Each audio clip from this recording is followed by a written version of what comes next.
9. The Radio Wammo Breakfast. Suckling on the teat of tech. With Paul Brislen. Yeah, let's talk high tech with Paul Brislen this morning, who's, of course, part tech, part gardening, I suppose. Yes. Now's a good time to plant, I don't know, something. Tomatoes, possibly. Who knows? How are you this morning? I am jolly good. And yourself? Yeah, good, very good, very good. Now, this whole Wikileaks business, I mean, it sounds like some kind of Hollywood plot going on right now where Assange is now wanted by Interpol. Interpol for rape? Yeah. But apparently not. Apparently that's not the charge that the Swedes are pursuing him on. I have just read, thanks to the power of the interweb. His surname's not Bourne, is it? I think it will be before we're done. Yeah. If it's not that, then something very similar. Yes. Yeah. So a lot of talk about privacy. You know, like these emails should have been private. That's right. Because if these were my emails, absolutely, I would be. You'd be jumping up and down.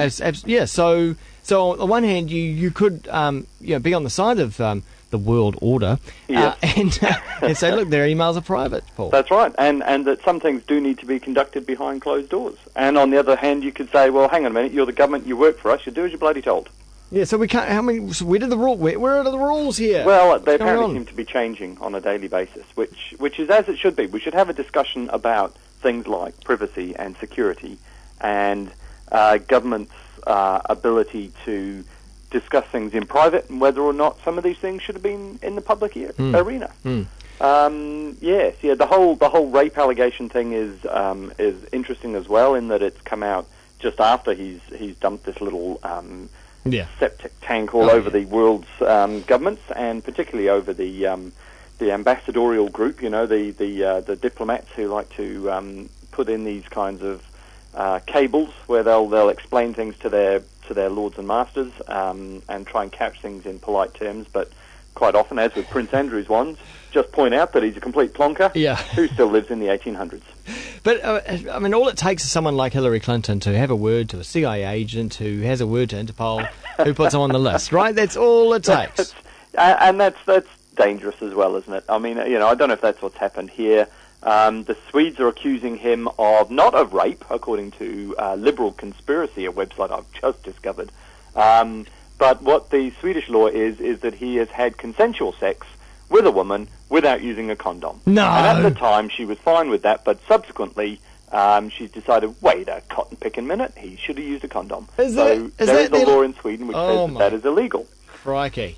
So, you sort of want to say, and it's not extraditable.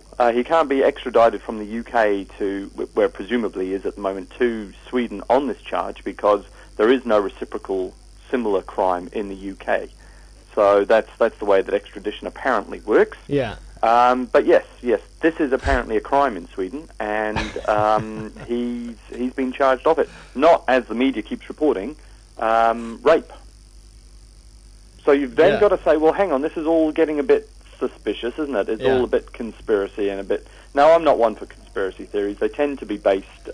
they tend to assume superhuman levels of coordination and superhuman levels of lack of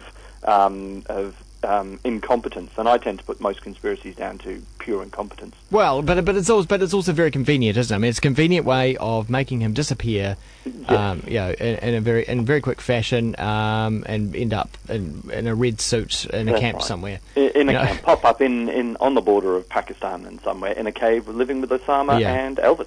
I mean, when Bill O'Reilly of Fox says the guy should be executed, I tend to think quite the opposite. Yeah. Whatever he says, I will think... bellwether, isn't it? Yeah, quite the opposite. If Bill says it's banned, then I tend to veer towards, well, I'll vote for that. Except when he says, we'll do it live. I 100% agree with that every time. Yeah.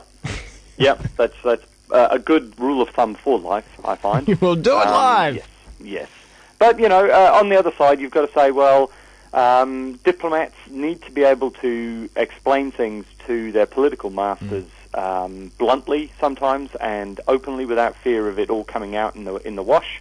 That's now been removed. So are they going to be able to give good advice in the future? I don't know. Perhaps they'll have to resort to even more arcane language than they already use, and perhaps it'll all just end up being face-to-face briefings and we won't get to see any of this, and that is a dangerous step as well, I think. It is, what is also dangerous is this other stuff, the technical stuff, like WikiLeaks were hosting their stuff with Amazon, because Amazon's got these great servers, and so and they can't really get taken down, denial of service attacks, that sort of thing. But Amazon have now since bowed to pressure obviously from the American government. That's right, and given them the heave-ho. But what kind of pressure would they have been put under? I mean, what could the American government threaten Amazon with? Well, Amazon is, in effect, something of a monopoly. So let's get the Department of Justice to have a little look at your levels of engagement online. And, oh, yes, look, you are a monopoly. Let's break you up. And you're not a conspiracy theorist, Paul Brislen?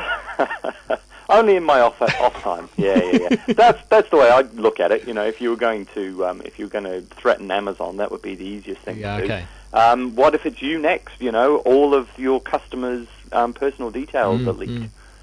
You know, so on the one hand, and you get into this whole realm of debate: is this journalism or is it just something else entirely? Some kind of wholesale, expulsion of all of these details and bits and pieces that you really don't want out there in the world. And I veer towards that view. I don't think this is journalism. I think this is the raw material from which journalism can come. Yeah. But if he'd been a journalist, he would have said, okay, well, 99% of this is pointless stuff. We won't release it.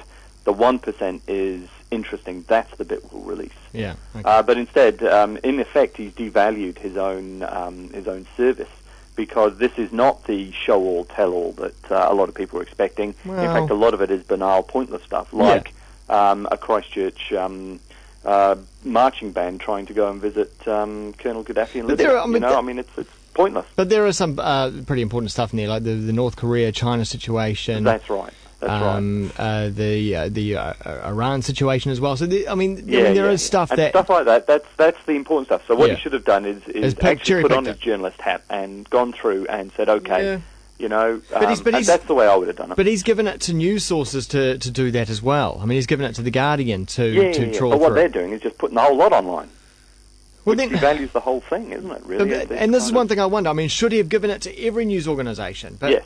Yeah. Do you think he should have? Open, blast it out to everyone. But then there'll be this war between the left and right media, wouldn't there? I mean, the Fox would be spinning it all one way, and then Guardian spinning it another way. That's right. That's dead right. But that's what you get these days, isn't it? With journalism, it is open slather, and you've all got a point of view, and you're all going to barrack for your particular side. So do you think that's quite dangerous? Well, so do you think that rather than giving it handing over everything, that WikiLeaks publish the stuff themselves? Well, and that's the decision that he's made, and that's where I think he's gone wrong. What he should have done is publish it himself, but been selective about it and said, okay, look, we've got all this stuff. Most of it is day-to-day dross. We're not going to bother with it.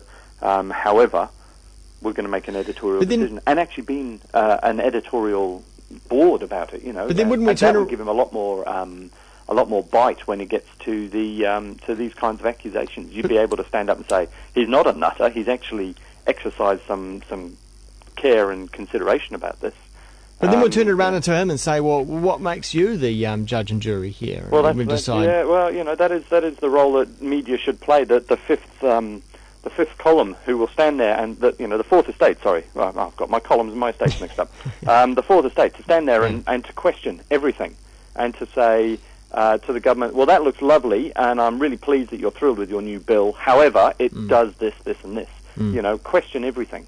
And that is the role of the media, and that's where WikiLeaks could, in fact, be incredibly valuable. Instead, I think we've probably seen it turn a corner, and now people are starting to question his motives and question, just where this information is coming from, why it's being leaked. People are leaking this for a reason. Yeah. It's not that he stumbled across it. It's not been left in a pub. People are deliberately seeding this stuff with him. So that in this realm of open access, it's a question that's got to be asked. But it's a good debate to have. It certainly is, and the debate has taken up so much time that we can't cover everything else. We've run out of everything else. But that's fine, because it's well worth talking about and digesting some of that stuff and thinking about it. Yeah. Thanks very much, Paul. Anytime. Paul Brislen on Twitter as well, twitter.com/